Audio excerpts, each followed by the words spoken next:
Book The Psychology of Money, Chapter 12 Surprise. History is the study of change, ironically used as a map of the future. Stanford professor Scott Sagan once said something everyone who follows the economy or investment markets should hang on their walls. Things that have never happened before happen all the time. History is mostly the study of surprising events, but it is often used by investors and economists as an unassailable guide to the future. Do you see the irony or do you see the problem? It is smart to have a deep appreciation for economic and investing history.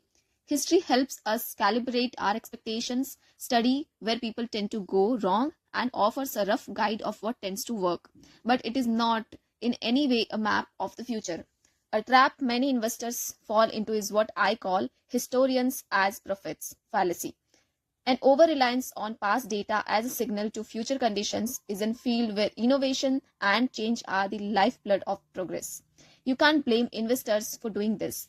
If you view investing as a hard science, history should be a perfect guide to the future.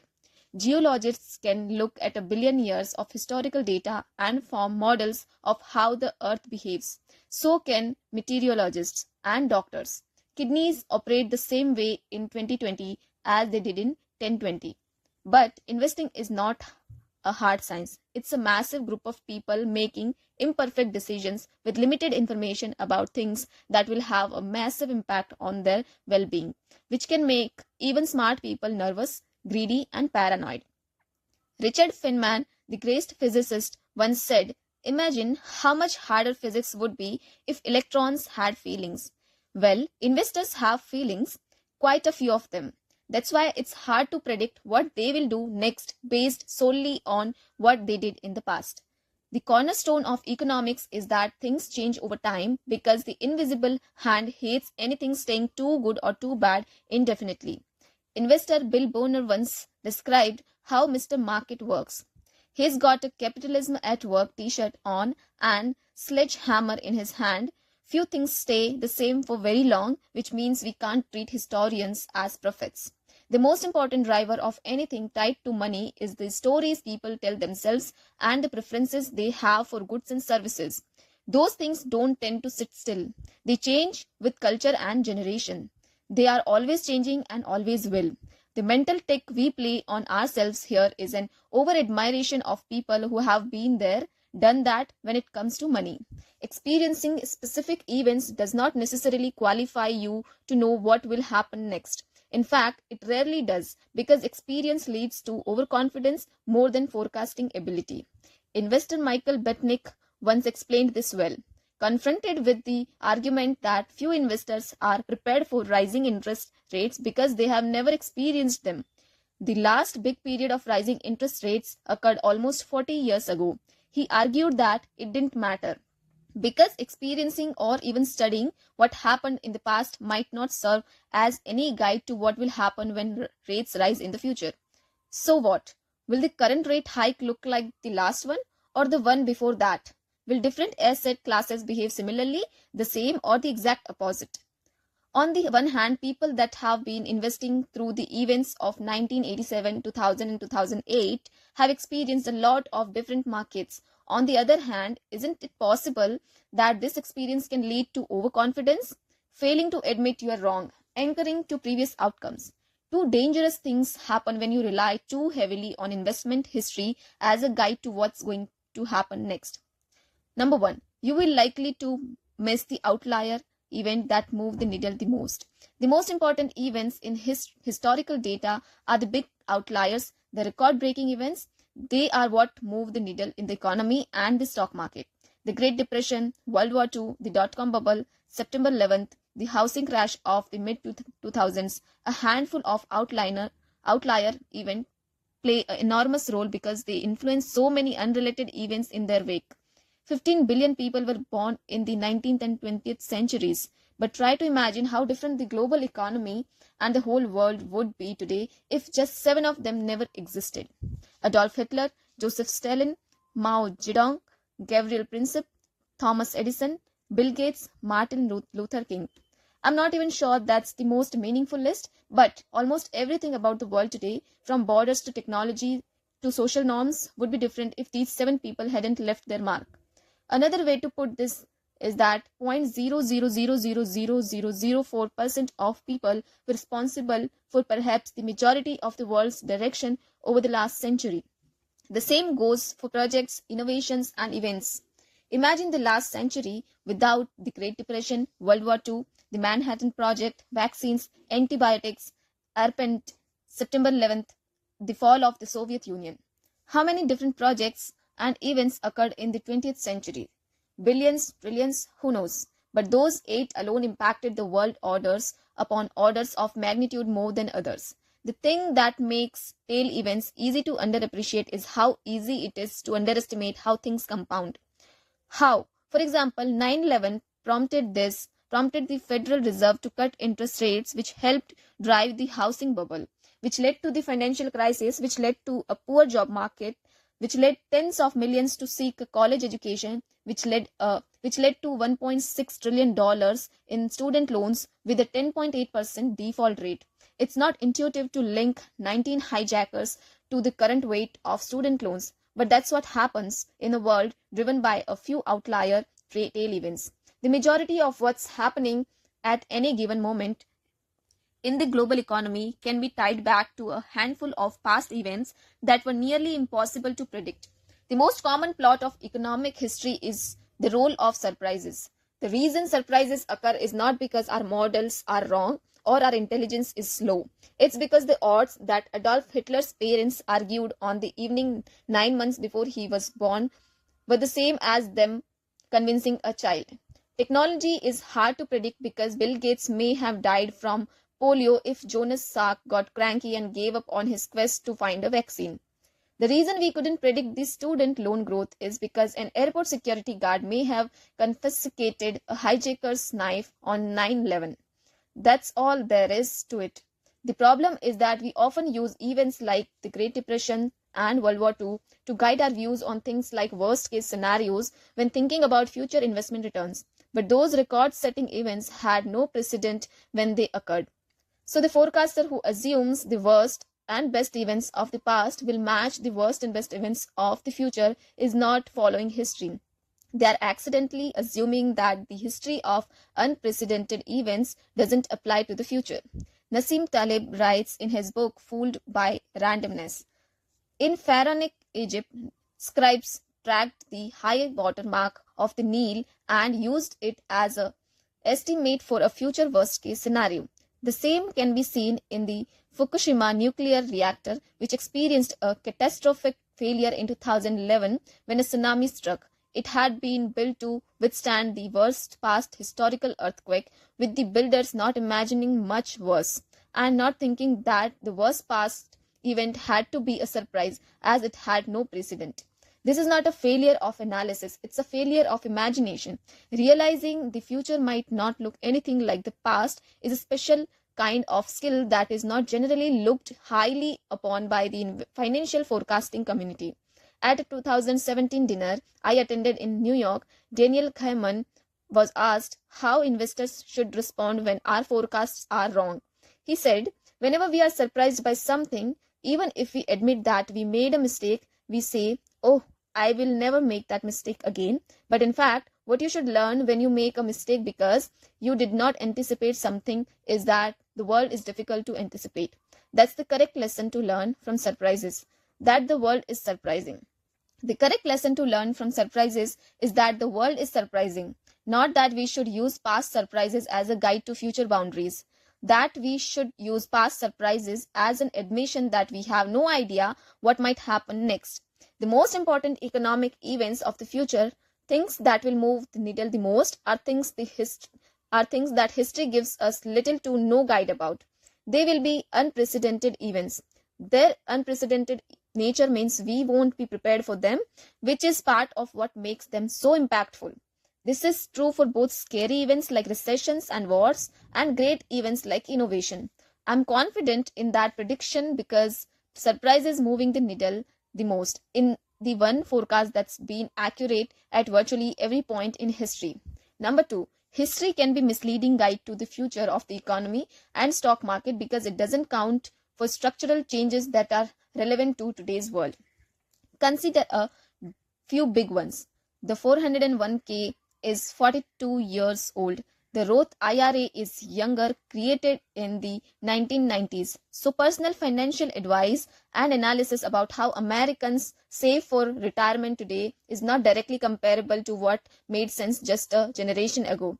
We have new options, things changed. Or take venture capital. It barely existed 25 years ago. There are single venture capital funds today that are larger than the entire industry was a generation ago. In his memoir, Nike founder Phil Knight wrote about his early days in business. There was no such thing as venture capital. An aspiring young entrepreneur had very few places to turn, and those places were all guarded by risk-averse gatekeepers with zero imagination, in other words, bankers. What this means, in effect, is that all historical data going back just a few decades about how startups are financed is out of date. What we know about investment cycles and startup failure rates is not a deep base of history to learn from, because the way companies are founded today is such a new historical paradigm. Or take public markets. The S&P 500 did not include financial stocks until 1976. Today, financial make up 16% of the index. Technology stocks were virtually non-existent 50 years ago. Today, they are more than a fifth of the index. Accounting rules have changed over time, so have disclosures, auditing, and the amount of market liquidity. Things changed. The time between US recession has changed dramatically over the last 150 years. The average time between recessions has grown from about 2 years in the late 1800s to 5 years in the early 20th century to 8 years over the last half century. As I write this, it looks like we are going into recession 12 years since the last recession began in 2007 December. That's the longest gap between recessions since before the Civil War. There are plenty of theories on why recessions have become less frequent. One is that the Fed is better at managing the business cycle, or at least extending it. Another is that heavy industry is more prone to boom and bust overproduction than the service industry that dominated the last 50 years. The pessimistic view is that we now have fewer recessions, but when they occur, they are more powerful than before.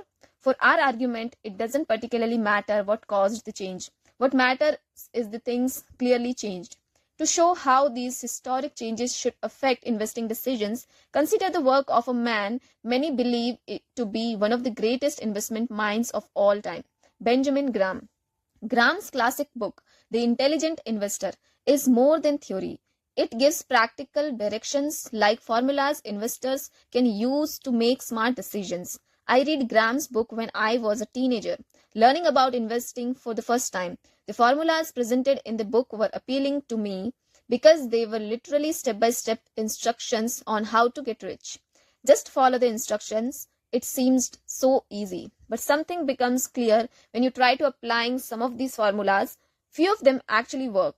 Graham advocated purchasing stocks tradings for less than their net working assets, basically cash in the bank minus all debts.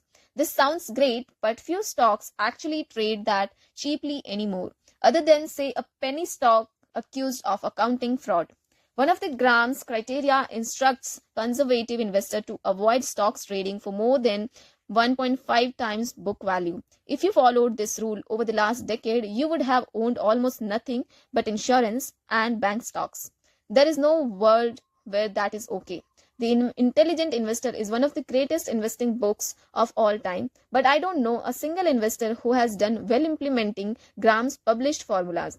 The book is full of wisdom, perhaps more than any other investment book ever published, but as a how-to guide, it's questionable at best. What happened? Was Graham a showman who sounded good but whose advice didn't work? Not at all. He was wildly successful investor himself, but he was practical and he was a true contrarian.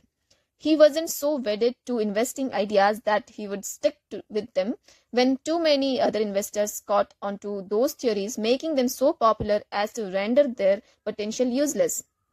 Jason Zweig, who annotated a later version of Graham's book, once wrote, Graham was constantly experimenting and retesting his assumptions and seeking out what works, Not what worked yesterday, but what works today.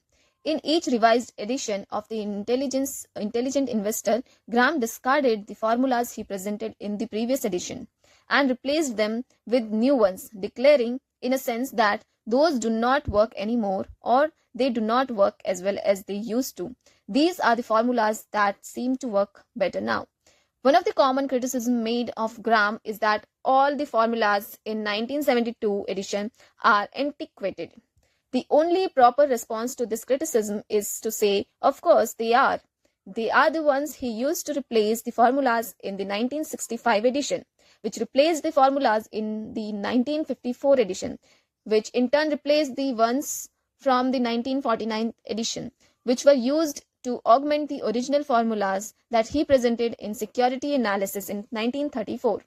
Graham died in 1976. If the formulas he advocated were discarded and updated 5 times between 1934 to 1972, and how relevant do you think they are in 2020 or will be in 2050? Just before he died, Graham was asked whether detailed analysis of individual stocks, a tactic he became famous for, remained a strategy he favored. He answered, in general, no. I am no longer an advocate of elaborate techniques of security analysis in order to find superior value opportunities. This was a rewarding activity, say 40 years ago, when our textbook was first published. But the situation has changed a great deal since then. What changed was competition grew as opportunities became well known, technology made information more accessible, and industries changed as the economy shifted from industrial to technology sectors, which have different business cycles and capital uses. Things changed. An interesting quirk of investing history is that the further back you look, the more likely you are to be examining a world that no longer applies to today. Many investors and economists take comfort in knowing their forecasts are backed by decades, even centuries of data. But since economies evolve, recent history is often the best guide to the future because it's more likely to include important conditions that are relevant to the future. There is a common phrase in investing, usually used mockingly, that it's different this time. If you need to rebut someone who is predicting the future won't perfectly mirror the past, say, oh, so you think it's different this time, and drop the mic. It becomes from investor John Templeton's view that the 4 most dangerous words in investing are, it's different this time. Templeton, though, admitted that it is different at least 20% of the time. The world changes, of course it does, and those changes are what matter most over time.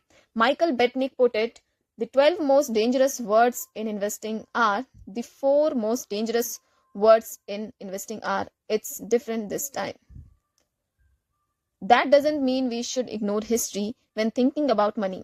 But there is an important nuance. The further back in the history you look, the more general your takeaway should be. General things like people's relationship to greed and fear, how they behave under stress, and how they respond to incentives tend to be stable in time.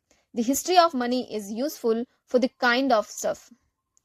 But specific trends, specific trades, specific sectors, specific casual relationships about markets and what people should do with their money are always an example of evolution in progress. Historians are not prophets. The question then is, how should we think about and plan for the future? Let's take a look in the next chapter.